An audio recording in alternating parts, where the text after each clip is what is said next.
നമസ്കാരം. ആധുനിക അറവുശാലകൾ എന്ന ആശയം തിരുവനന്തപുരം നഗരസഭ മുന്നോട്ട് വെച്ചിട്ട് വർഷങ്ങളായി. ഈ ആശയം അന്ന് എല്ലാവരും ഇരുകൈയും നീട്ടി സ്വീകരിച്ചു. എന്നാൽ ഈ അറവുശാലയുടെ ഇന്നത്തെ സ്ഥിതി നമുക്കൊന്ന് കാണാം. പൂട്ടുവീണ ആധുനിക അറവുശാലകൾ. 1997 ജൂലൈ 30 തദ്ദേശ വകുപ്പ് മന്ത്രിയായിരുന്ന ശ്രീ പാലൊടി മുഹമ്മദ് കുട്ടി മുൻകൈയെടുത്ത് നവീകരിച്ച കുന്നുകുഴിയിലെ ആധുനിക അറവുശാലയ്ക്ക് പൂട്ടുവീണിട്ട് വർഷങ്ങൾ പിന്നിടുകയാണ്. മാലിന്യ സംസ്കരണവും സംവിധാനങ്ങളും ഇല്ലാതെ ഒരു പ്രേതാലയം പോലെ കിടക്കുന്ന ആധുനിക അറവുശാല. ഉദ്ഘാടന മാമാങ്കം മുറ പോലെ നടന്നെങ്കിലും തുറന്നു പ്രവർത്തിക്കാൻ കഴിയാതെ പോയ ആധുനിക അറവുശാലയാണിത്. നഗരസഭയുടെ കീഴിൽ പ്ലാസ്റ്റിക് മാലിന്യ സംസ്കരണവും മറ്റും തകൃതിയായി നടക്കുമ്പോൾ മാംസാവശിഷ്ട സംസ്കരണത്തിൽ പിഴച്ചത് എന്തുകൊണ്ട്?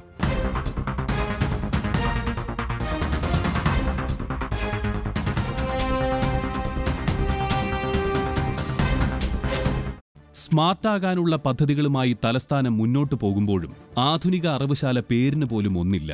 എന്നാൽ 2000-ലധികം അറവുശാലകൾ നഗരസഭകൾ അടക്കമുള്ള തദ്ദേശ സ്ഥാപനങ്ങൾക്ക് കീഴിൽ ജില്ലയിൽ പ്രവർത്തിക്കുന്നുമുണ്ട്. കുന്നുകുഴിയിലെ 1.5 ഏക്കർ സ്ഥലത്താണ് നഗരസഭയുടെ അറവുശാല ഉണ്ടായിരുന്നത്. പിന്നീടത് പൂട്ടിപ്പോകുന്നൊരവസ്ഥ വന്നു. ഇപ്പോൾ നിലവിൽ 32 കോടി രൂപ മുടക്കിക്കൊണ്ടുള്ളൊരു പുതിയ അറവുശാലയ്ക്കുള്ള പദ്ധതി ഇപ്പോൾ നഗരസഭ തയ്യാറാക്കി ഗവൺമെൻറ് സമർപ്പിച്ചിരിക്കുകയാണ്. കിഫ്ബി മുഖാന്തരം അതിനാവശ്യമായിട്ടുള്ള ഫണ്ട് നൽകാമെന്ന് ഇപ്പോൾ ഗവൺമെൻറ് സമ്മതിച്ചിട്ടുണ്ട്. അപ്പോൾ അങ്ങനെ വരികയാണെങ്കിൽ ഇന്ത്യയിലെ തന്നെ ഏറ്റവും മികച്ച ഒരു അറവുശാലയായി ഈ 32 കോടി രൂപ മുടക്കി അത് സ്ഥാപിക്കാൻ കഴിയും. ബ്രിട്ടീഷുകാരുടെ അടുത്തുണ്ടായ അറവുശാലയാണ് അത്. ഞാൻ കൗൺസിലേഷൻ അന്വേഷിക്കുമ്പോൾ 100 വർഷം പഴക്കമെങ്കിലും 100 വർഷത്തിൽ കൂടുതൽ പഴക്കമുണ്ടെന്നാണ് ഈ അറവുശാല പറഞ്ഞത്. അവിടുത്തെ മാലിന്യ വിഷയം തന്നെയാണ് അറവുശാല പൂട്ടാനുള്ള സാധ്യത. എന്നുവെച്ചാൽ ഇതിനകത്തുള്ള ഇതിൻ്റെ പശുവിൻ്റെയും മറ്റൊക്കെ ബ്ലഡെല്ലാം ഓടയിലേക്ക് ഒഴുകിവിടുകയും അവിടെ നാട്ടുകാരുടെയും മാലിന്യ ബോർഡിൻ്റെയും ഒക്കെ ശ്രദ്ധയപ്പെട്ട പൂട്ടിയത്. നഗരസഭ 4 വർഷമായി ഇറച്ചിക്കടകൾക്ക് ലൈസൻസ് നൽകുന്നത് നിർത്തിവച്ചിരിക്കുകയാണ്. തദ്ദേശ സ്ഥാപനങ്ങൾ ഇപ്പോഴും സമ്മർദ്ദങ്ങൾക്ക് വഴങ്ങി ലൈസൻസ് നൽകുന്നുമുണ്ട്. മാടുകളെ പരിശോധിക്കാൻ വെറ്റിനറി ഡോക്ടർമാരുടെ സൗകര്യമടക്കമുള്ള സംവിധാനങ്ങൾ ഏർപ്പെടുത്താതെയാണിത്. ജില്ലയിലെ ഏക അംഗീകൃത അറവുശാല പ്രവർത്തിച്ചിരുന്നത് കുന്നുകുഴിയിലായിരുന്നു. ഇവിടെ മാലിന്യ സംസ്കരണ സംവിധാനങ്ങളില്ലെന്ന കാരണം പറഞ്ഞ് മലിനീകരണ നിയന്ത്രണ ബോർഡ് പൂട്ടിയിരിക്കുകയാണ്. നേരത്തെ തന്നെ പൊല്യൂഷൻ കൺട്രോൾ ബോർഡിൻ്റെയൊക്കെ തന്നെ ഒരു എതിർപ്പും കാര്യങ്ങളും ഒക്കെ ഉണ്ടായതിൻ്റെ ഭാഗമായിട്ടാണ് അത് അടച്ച് പൂട്ടപ്പെട്ടത്. കേവലം മാലിന്യ വിഷയം മാത്രമല്ല, തിരുവനന്തപുരം നഗരത്തിലെ മാംസം ജനങ്ങൾക്ക്, നഗരവാസികൾക്ക് ലഭ്യമാകുന്നത് അത് ശുചിത്വപൂർണവും രോഗമില്ലാത്ത മാംസമാണ് കിട്ടുന്നതെന്ന് ലഭ്യമാകുന്നതെന്ന് ഉറപ്പുവരുത്താനും കഴിയണം. അപ്പോൾ അതും മാലിന്യ വിഷയവും കൂടി കണക്ട് ചെയ്തുകൊണ്ട് ആണ് ഞങ്ങൾ ഈ പ്രവർത്തനം ഏറ്റെടുക്കുന്നത്. 5 വർഷം കഴിഞ്ഞിട്ടും പരിഹാര നടപടികൾ സ്വീകരിക്കാൻ സർക്കാരോ നഗരസഭയോ തയ്യാറായിട്ടില്ല. ലക്ഷങ്ങൾ വില വരുന്ന യന്ത്രസാമഗ്രികളാണ് ഇതിനാൽ നശിക്കുന്നത്. നിലവിലുള്ള സ്ലാട്ടർ ഹൗസിൻ്റെ സംവിധാനം ഉപയോഗപ്പെടുത്തിക്കൊണ്ട് അതിൽ കൂടി ഒരു പ്രവർത്തനം കാര്യക്ഷമമാക്കാമെന്ന് ഞങ്ങൾ പ്രതീക്ഷിക്കുന്നില്ല. കാരണം അത്രയ്ക്ക് പഴയ ദ്രവിച്ച രീതിയിലുള്ള അതിനെയും അതിൻ്റെ ഒരു മെയിൻ്റനൻസൊക്കെ നടത്തി മുന്നോട്ട് കൊണ്ടുപോയി അതിൻ്റെ പ്രവർത്തനം നടത്തുന്നത് ശരിയാവില്ല എന്ന് ബോധ്യം വന്നുകൊണ്ട് തന്നെ അതൊക്കെ പഴയ കാലത്തെ ഒരു സ്ലാട്ടറിംഗ് സംവിധാനമായിരുന്നു. ഫോർ ദ പീപ്പിൾ നടത്തിയ അന്വേഷണത്തിന്റെ പിന്നാമ്പുറങ്ങളിലേക്ക്.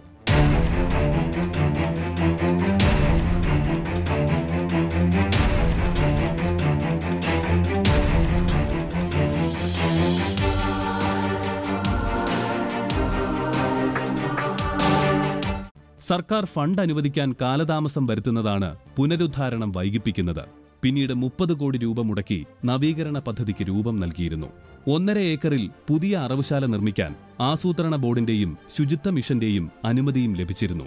കഴിഞ്ഞ വർഷം നവംബർ 18 നടത്താനിരുന്ന നിർമ്മാണോദ്ഘാടനം ഫണ്ട് കിട്ടാത്തതിന്റെ പേരിൽ മാറ്റിവെക്കുകയായിരുന്നു.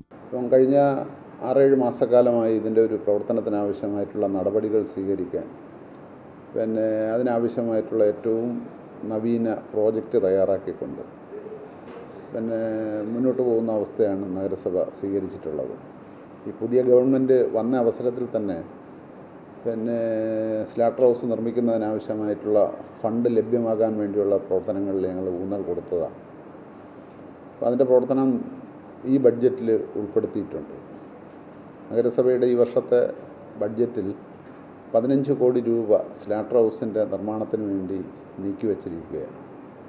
15 കോടി രൂപ നീക്കിവെച്ചത് ഈ ഒരു വർഷക്കാലം കൊണ്ട് അതിൻ്റെ പ്രവർത്തനം ആ പ്രോജക്റ്റിൽ ഒരു വർഷത്തെ പ്രവർത്തനത്തിന് ആവശ്യമായിട്ടാണ്. സംസ്ഥാനത്തിന്റെ അടിസ്ഥാന വികസനത്തിനായി രൂപവൽക്കരിച്ച കേരള ഇൻഫ്രാസ്ട്രക്ചർ ഇൻവെസ്റ്റ്മെന്റ് ഫണ്ട് ബോർഡിന്റെ കീഴിലാണ് പദ്ധതി ഉൾപ്പെടുത്തിയിരിക്കുന്നത്. മുമ്പ് പ്രതിദിനം മണിക്കൂറിൽ 50ഓളം മാടുകളെ കശാപ്പ് ചെയ്ത് വൃത്തിയാക്കി കോർപ്പറേഷൻ സീൽ പതിച്ച് ആവശ്യക്കാർക്ക് ഇവിടുന്ന് നൽകിയിരുന്നു. മൃഗങ്ങളെ പരിശോധിച്ച് രോഗങ്ങളില്ലെന്ന് ഉറപ്പുവരുത്താൻ വെറ്റിനറി ഡോക്ടർമാരുടെ സേവനവുമുണ്ടായിരുന്നു. ഇത്തരത്തിൽ 100 കണക്കിന് മാടുകളെ ജില്ലയുടെ വിവിധ ഭാഗങ്ങളിലേക്ക് ഇവിടുന്ന് കശാപ്പ് ചെയ്ത് കൊണ്ടുപോയിരുന്നു. തുച്ഛമായ തുകയായിരുന്നു കോർപ്പറേഷൻ ഈടാക്കിയിരുന്നത്.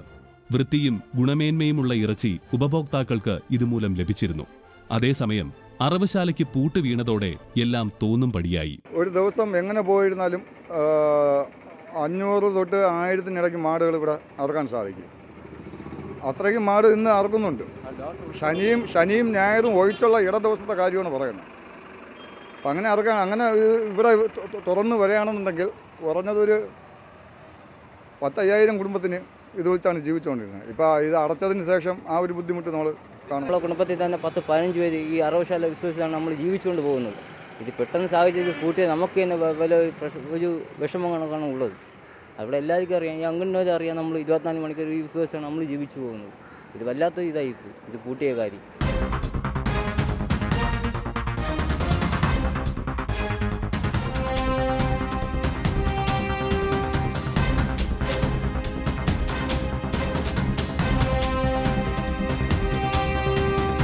അറവുശാലയ്ക്ക് പൂട്ടുവീണതോടെ പാതയോരങ്ങളിലെ കച്ചവടം തകൃതിയായി നടക്കുകയാണ്.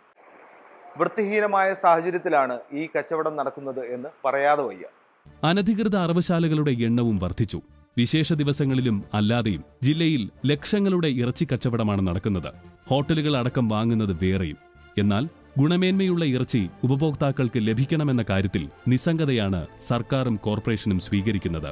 കൂടാതെ ദൂരസ്ഥലങ്ങളിൽ നിന്നും ഇവിടെ എത്തിച്ച് കശാപ്പ് ചെയ്യുന്നതും പ്രായോഗിക ബുദ്ധിമുട്ടുകൾ വരുത്തും.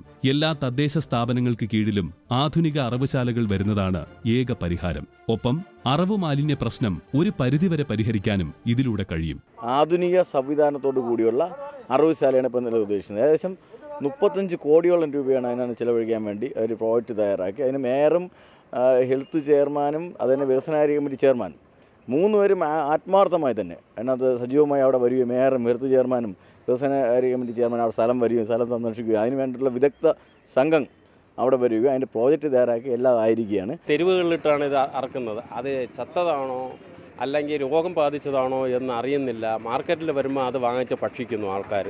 പക്ഷേ ഇവിടെ കോർപ്പറേഷൻ്റെ നേതൃത്വത്തിൽ തന്നെ ഇവിടെ ഒരു അറവുശാല വന്നു കഴിഞ്ഞാൽ ഏറെക്കുറെ ഇത് പരിഹരിക്കാൻ കഴിയും. അതുകൊണ്ട് ഇവിടുത്തെ ജനങ്ങളുടെ ഏറ്റവും വലിയൊരു ആഗ്രഹമാണ് ഈ അറവുശാല പഴയതുപോലെ തുറന്ന് പ്രവർത്തിക്കണമെന്ന്. കേരളത്തിലെ അറവുശാലകളുടെ എണ്ണം കണക്കിലെടുത്ത് നോക്കിയാൽ 3865 അറവുശാലകളിൽ 154 എണ്ണം മാത്രമാണ് അംഗീകൃതമായിട്ടുള്ളത്. ബാക്കി 1997 എണ്ണം അംഗീകാരമില്ലാത്തതാണ്.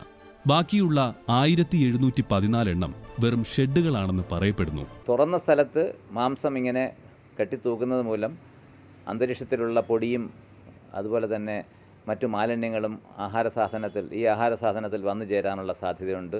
അത് രോഗം ഉണ്ടാക്കാനുള്ള സാധ്യതയുമുണ്ട്. ഈ ആഹാരസാധനങ്ങൾ ഉണ്ടാക്കുന്നതിന് വേണ്ടി സ്ലാട്ടർ ഹൗസുകളിൽ അല്ലെങ്കിൽ ചെറിയ അറവുശാലകളിൽ ഈ മൃഗങ്ങളെ കൊന്ന് മാംസമെടുക്കുന്ന സമയത്ത് ഉള്ള വേസ്റ്റുകൾ, ധാരാളം വേസ്റ്റുകൾ, പോൾട്രിയിലുള്ള വേസ്റ്റുകൾ, ഇവയെല്ലാം അലക്ഷ്യമായി പല സ്ഥലത്തും തള്ളുന്നുണ്ടായിരുന്നു. കുറേയൊക്കെ നിയന്ത്രിച്ചിട്ടുള്ളതായിട്ട് കാണാം. കർണാടകം, തമിഴ്നാട് എന്നിവിടങ്ങളിൽ നിന്നാണ് മാടുകൾ പ്രധാനമായി എത്തുന്നത്. ഇവിടെ നിന്നും വാങ്ങിക്കൊണ്ടുപോകുന്ന കച്ചവടക്കാരിൽ കൂടുതലും വൃത്തിഹീനമായ സാഹചര്യങ്ങളിൽ കശാപ്പ് ചെയ്താണ് വഴിയോരങ്ങളിൽ കെട്ടിത്തൂക്കുന്നത്. ഇവയിൽ റോഡിലെ പൊടിപടലങ്ങളും പറ്റിപ്പിടിക്കും. ഇടയ്ക്ക് ആരോഗ്യവകുപ്പ് ഇത്തരം കേന്ദ്രങ്ങളിൽ മിന്നൽ പരിശോധനകൾ നടത്തുകയും പലതും പൂട്ടുകയും ചെയ്തിരുന്നു. എന്നാൽ പരിശോധനകൾ നിലച്ചതോടെ വീണ്ടും പഴയ പടിയായി. സ്ലാട്ടർ ഹൗസ് സ്ഥാപിച്ചുകൊണ്ട് ലൈസൻസ് കർശനമാക്കുക, ഇറച്ചി നഗരസഭ അംഗീകരിക്കാത്ത, ലൈസൻസ് ഇല്ലാതെ അനുവദിക്കാത്ത മാംസം പിന്നെ കച്ചവടം നടത്താൻ കഴിയില്ല എന്നുള്ള നിലയ്ക്കുള്ള സംവിധാനത്തിലേക്കാണ് നഗരസഭ പോകുന്നത്. അത് സ്ലാട്ടർ ഹൗസിൻ്റെ കാര്യം. അതിൻ്റെ കൂടെ എനിക്ക് കൂട്ടിച്ചേർത്ത് പറയാനുള്ളത്, നമ്മളെ ഈ കോഴിക്കടകൾക്ക് ലൈസൻസും ആ കോഴി മാലിന്യം കൊണ്ടുപോകാനുള്ള സംവിധാനവും നഗരസഭ ഒരുക്കിയിട്ടുണ്ട്. അത് നിർഭാഗ്യവശാൽ ചില സ്ഥലങ്ങളിൽ അതല്ലാതെ വരുന്നതാണ് മാലിന്യ വിഷയമായി മാറുന്നത്. അനധികൃതമായിട്ടുള്ള കശാപ്പ് അത് കുറേ അതുപോലെ മാലിന്യങ്ങൾ ഈ ഇറച്ചി വേസ്റ്റുകൾ പലയിടത്തും അറിയാമല്ലോ വളർന്നു, അതെല്ലാം തന്നെ ഭയങ്കരമായി നിയന്ത്രിക്കാൻ വേണ്ടി സാധിക്കുമെന്നുള്ള അത് വന്നു കഴിഞ്ഞാൽ ആ ഇറച്ചി മാലിന്യങ്ങൾ തിരുവനന്തപുരത്തുള്ള ഇറച്ചി മാലിന്യങ്ങൾ പൂർണ്ണമായി നമുക്ക് നിയന്ത്രിക്കാൻ കഴിയും. പരിശീലനം നൽകാൻ തയ്യാറാക്കിയ പദ്ധതിക്കും ജീവനില്ലാതെ കിടക്കുന്നു. കന്നുകാലികളെ കശാപ്പ് ചെയ്യുന്നവർക്ക് പ്രത്യേക പരിശീലനം നൽകാനും ഇവർക്ക് ബോധവൽക്കരണം നൽകാനുമായി തയ്യാറാക്കിയ പദ്ധതികൾ അവതാളത്തിലാണ്. ഇത്തവണ അവതരിപ്പിച്ച ബജറ്റിലും ഇതിനായി തുക വകയിരുത്തിയെങ്കിലും നടപടിക്രമങ്ങൾ എങ്ങും എത്തിയിട്ടില്ല. കിഫ്ബിയുടെ ഫണ്ടിൽ ഇപ്പം പുതിയ ധനകാര്യമന്ത്രി അവതരിപ്പിച്ച ബഡ്ജറ്റിൽ 100 കോടി രൂപ സ്ലാട്ടർ ഹൗസുകൾക്ക് കേരളത്തിലാകെ അനുവദിച്ചിട്ടുണ്ട്. ആ ബഡ്ജറ്റിൽ ഉൾപ്പെടുത്തിയിട്ടുണ്ട്.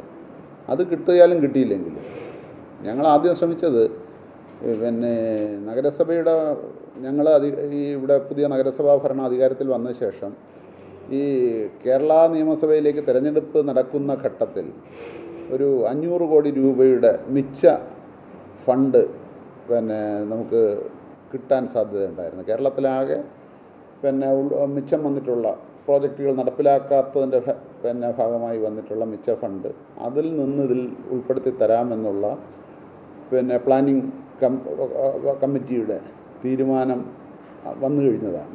ആഹാര സാധനങ്ങൾ എന്നതിലുപരി വളരെ ആരോഗ്യ പ്രശ്നങ്ങൾ ഉണ്ടാക്കാൻ സാധിക്കുന്ന ഒരു ആഹാര സാധനമാണ് മാംസാഹാരം. അതുകൊണ്ട് മാംസാഹാരം വളരെ സ്ട്രിക്റ്റായിട്ടുള്ള സാനിറ്ററി സ്റ്റാൻഡേർഡ്സ് കീപ്പ് ചെയ്ത് വേണം ഉൽപ്പാദിപ്പിക്കേണ്ടത്, വിപണനം ചെയ്യേണ്ടതും. അത് സൂപ്പർവൈസ് ചെയ്യുന്നതിന് ഇവിടെ ശരിയായ രീതിയിലുള്ള ഒരു സംവിധാനം നിലനിൽക്കുന്നുണ്ടോ, അതിനു വേണ്ടിയുള്ള പ്രവർത്തനം സഫിഷ്യൻ്റ് ആണോ എന്നുള്ള കാര്യം തീർച്ചയായിട്ടും പഠനവിധേയമാക്കേണ്ടതാണ്. അറവുകാരുടെ ആരോഗ്യ പരിശോധന നടത്തി തദ്ദേശ സ്ഥാപനങ്ങളിൽ 2013 ഡിസംബറിന് മുമ്പേ രജിസ്റ്റർ ചെയ്യാനായിരുന്നു അന്ന് നൽകിയ നിർദ്ദേശം. അറവുകാർക്ക് മണ്ണൂത്തി വെറ്റിനറി കോളേജിൽ പരിശീലനം നൽകാനും തീരുമാനിച്ചിരുന്നു. ഇവരെ ബോധവാന്മാരാക്കി ചത്ത മാടുകളെയും രോഗം ബാധിച്ചവയെയും കശാപ്പ് ചെയ്ത് വിൽക്കുന്നത് തടയാനും ഇതുകൊണ്ട് ലക്ഷ്യമിട്ടിരുന്നു. മാസങ്ങൾക്ക് മുമ്പ് ഒരു ചത്ത ആടിനെ നമ്മുടെ ഈ പ്രദേശത്ത് നമ്മുടെ കുന്നുവഴി വാർഡിൻ്റെ അതിർത്തിയിൽ വെച്ച് അറക്കുകയും അത് യാദർശ്യമായിട്ട് കാണാനിടയാകുകയും കൗൺസിലറുടെ നേതൃത്വത്തിൽ തന്നെ അത് പിടിച്ചെടുക്കുകയും ചെയ്തു. ബിനോയ് പി എന്ന കൗൺസിലറുടെ നേതൃത്വത്തിലാണ് അത് പിടിച്ചെടുത്തത്. അപ്പോൾ അങ്ങനെ ഒത്തിരി കാര്യങ്ങൾ ചെയ്യുന്നുണ്ട്. അതുകൊണ്ട് ഞങ്ങളിപ്പോൾ കൗൺസിലർ വഴി മേയറുമായിട്ട് സംസാരിച്ച് ബഡ്ജറ്റിൽ അത് തുക കൊള്ളിച്ചുകൊണ്ട് അത് ബഡ്ജറ്റ് പാസ്സാക്കുകയും ചെയ്തു. എന്താണെന്നറിയില്ല, എന്ത് സാഹചര്യത്തിലാണ് അറിയില്ല, വീണ്ടും പണി തുടങ്ങാൻ കാലതാമസം ഉണ്ടാകുന്നത്.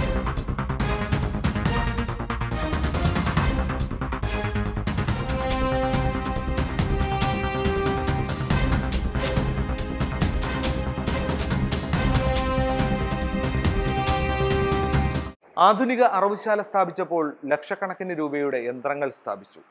അവയെല്ലാം തുരുമ്പെടുത്ത അവസ്ഥയിലാണ്. എത്രയും വേഗം ഈ അറവുശാലകൾ പുനരുജ്ജീവിപ്പിക്കേണ്ടത് നഗരസഭയുടെ ഉത്തരവാദിത്വമാണ്.